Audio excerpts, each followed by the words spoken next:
My name is Matilda Pye and I'm a curator from Royal Museums Greenwich, and I'm going to talk about how costume performs in relationship to construction of an icon, a series of performances which took place in 2018 and 2019.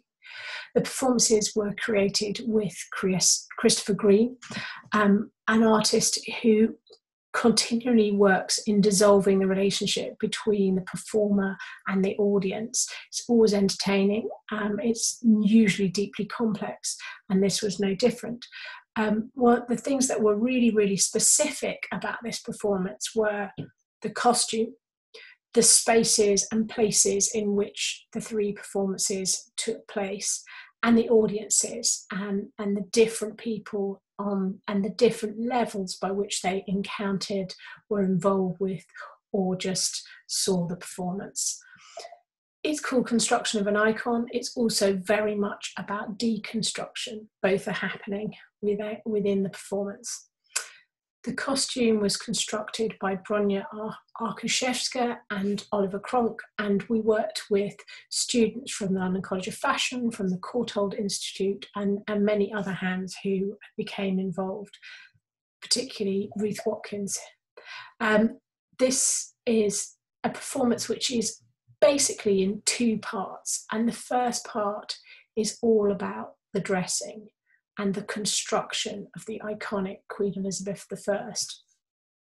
This makes Chris, the performer, extremely vulnerable to kind of give a body to sometimes completely unknown people.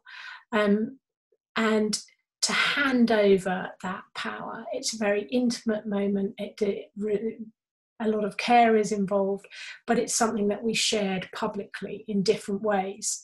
And it was always an intergenerational group. It was a non-hierarchical group. There were some people from the museum. There were some people from different communities. There were people that we built relationships with. There were people who we knew that we didn't. It was changing all the time, and we were always learning at each performance things about how the costume worked, how the makeup worked, how the hair worked, and how we could improve things. And always different people brought different things. They brought different skills to how to construct this image. And central in terms of the questions that we were asking about bringing this 16th century portrait into the 21st century were questions about who has power and how power is constructed. In terms of the costume itself, that was in two parts. So there were the parts of the costume which give that very distinctive 16th century shape, that because of the introduction of whalebone, you have the corset, you have the farthingale, and you have the bum roll.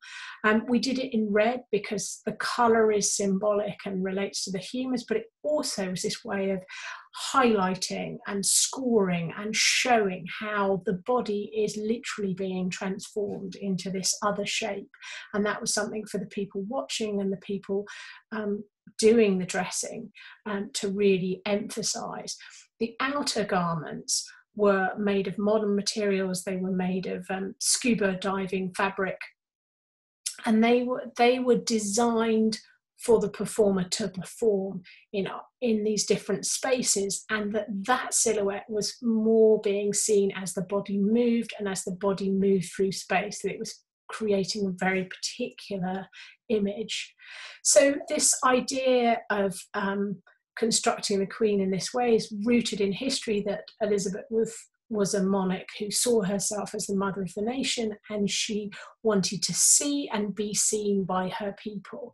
And this idea of the lens through which the Queen was seeing and seen was something that Chris took to the performance, and he has this interest in how you can do more with less.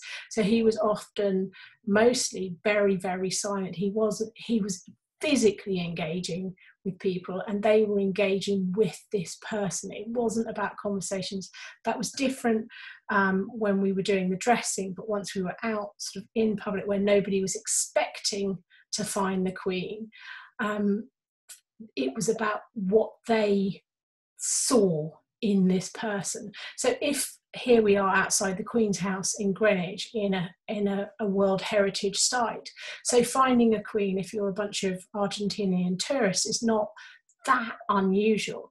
But if you find a 6'3" Elizabeth I walking down the high street in Dover on a Saturday afternoon, that's slightly more curious. And we had many different types of reactions, from complete and utter indifference to incredible passion, and people who became very, very moved by the performance and seeing how the Queen walked through these different spaces. The final performance, we added another element, which was singing. And we commissioned Peter Adjay to create a specific anthem for the procession. And we worked with the Ame Freedom Choir, who had a series of songs that they brought from their own repertoire, and this new piece. And that was really about transferring the power that on the streets, that when the dressing was happening, the ladies of the bedchamber, as in history, had this intimate knowledge of the Queen, and that gives them agency and power. So we wanted to take some of that onto the street, and that was very conscious to shift the sense of what you were encountering and to get you to question what you were encountering. So there were these pauses along the route where you'd have the singing. So this was shifting between the who was in focus most, I suppose. So the route of the final procession went from Greenwich up to central London, and it was a route that the Queen would have taken from Greenwich along the river up past the Tower of London to Westminster. So we were encountering a very different audience again here, who were, looking for heritage sites, but this was something that they encountered completely incidentally, that we just took unannounced a boat up the river. And there was very much a group of people who wanted to follow this, who were getting something from this, who wanted to share in it, who wanted to sing with us, who wanted to follow us.